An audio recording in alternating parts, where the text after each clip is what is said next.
आज पुनः स्वागत करता हूं मैं डॉक्टर श्याम सुंदर शर्मा आप सभी का चिरायु गीता यूट्यूब चैनल पर।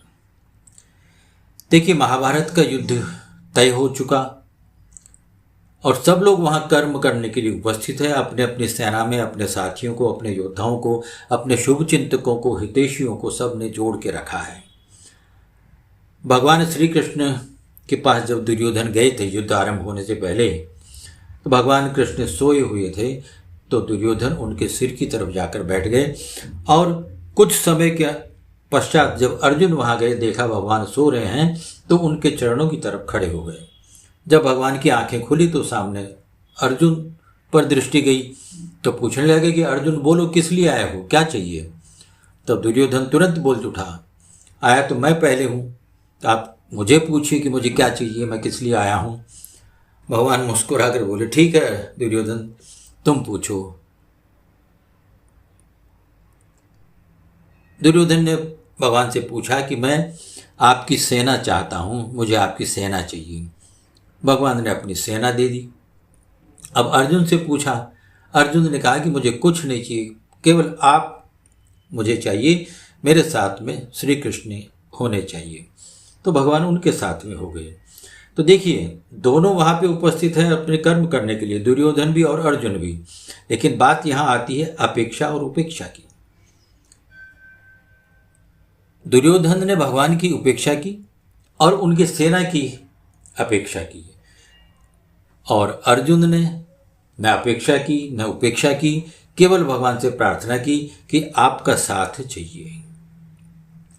तो जीवन जो है ना, वो बड़ी विचित्र चीज है। अगर जीवन में आपने सब कुछ खो दिया हो, अपना विश्वास उस परम पिता परमेश्वर पे रखिए जैसे अर्जुन ने रखा, तो आपके पास में सब कुछ होगा जो आपको चाहिए। केवल कहने मात्र से नहीं, वास्तव में ईमानदारी से ईश्वर के हो जाना चाहिए। क्योंकि जीवन में ये अपेक्षा और उपेक्षा दोनों ही ऐसी खतरनाक और घातक भावनाएं हैं जो मजबूत से मजबूत संबंधों को, उनके रिश्तों को जड़ों से हिला देती है और बाद में जीवन में पछताना पड़ता है। भगवान श्री कृष्ण श्रीमद् भगवद गीता में कहते हैं, प्रकृति ही क्रियमाणानि गुणे कर्माणि सर्वशः अहंकार विमूढ़ात्मा कर्ता अहम इति मन्यते। संपूर्ण कर्म सब प्रकार से प्रकृति के गुणों द्वारा ही किए जाते हैं, किंतु मनुष्य जो है वो अहंकार से मोहित होकर के, ऐसा मनुष्य जिसका अंतःकरण अहंकार से मोहित हो गया है, अज्ञानी मनुष्य है, वो ये मानता है कि मैं ही कर्म करता हूं। ऐसा उसका मानना अनुचित है। और एक बात आपको और बताना चाहूंगा कि जो कर्म होते हैं उनमें भावनाएं भी अपना बड़ा महत्व रखती हैं। एक बार एक महिला एक गाय को केला खिलाने के लिए गई। महिला ने गाय के सामने जाकर उसे केला खिलाना चाहा, उसके मुंह में केला देना चाहा, किंतु गाय ने खाया नहीं, उसने अपना सिर अलग कर लिया।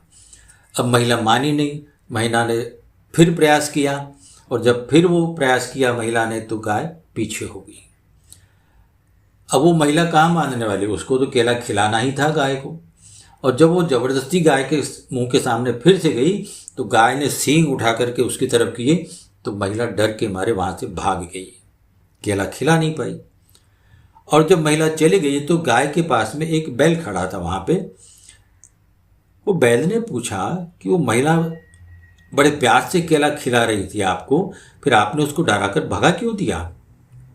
गाय बोली, प्यार नहीं, मजबूरी है, आज एकादशी है, महिला मुझे केला खिलाकर पुण्य कमाना चाहती है, और वैसे ये मुझे कभी खिलाती नहीं है, और अगर गलती से मैं इसके मकान के सामने पहुंच गई तो डंडा लेकर मारने को दौड़ती है।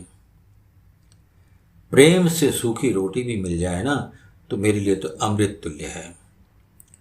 तो जो केवल अपना भला चाहता है वो दुर्योधन है, जो अपनों का भला चाहता है वो युधिष्ठिर है, और जो सबका भला चाहता है वो भगवान श्री कृष्ण है। कहने का अर्थ इतना ही है कि कर्म के साथ साथ भावनाएं भी महत्व रखती हैं। बिना भावना के कर्मों का कोई महत्व नहीं। क्योंकि अगर आप किसी वस्तु को प्राप्त करने के लिए करते हैं तो आपका अलग भाव होगा, और अगर आप किसी दूसरे के लिए हित करने के लिए कर्म करते हैं उसका अलग भाव होगा, किंतु भगवान तो ये कहते हैं कि कर्म तो सबको करना ही पड़ता है। तो वो मैं करता हूँ ये न मानकर भगवान को, ईश्वर को, उस परमात्मा को, परमेश्वर को समर्पित करते हुए सभी कर्म करें। कर्मों का फल नहीं होता है, फल प्राप्त ही नहीं होता है। आप निष्काम भाव से कर्म करते रहेंगे तो ये जो भव सागर है इससे पार हो जाएंगे और ईश्वर, उस परमात्मा के समीप पहुँचते जाएंगे और धीरे धीरे आप पूर्ण शुद्धता की ओर चले जाएंगे। बोले श्री कृष्ण चंद्र भगवान की जय।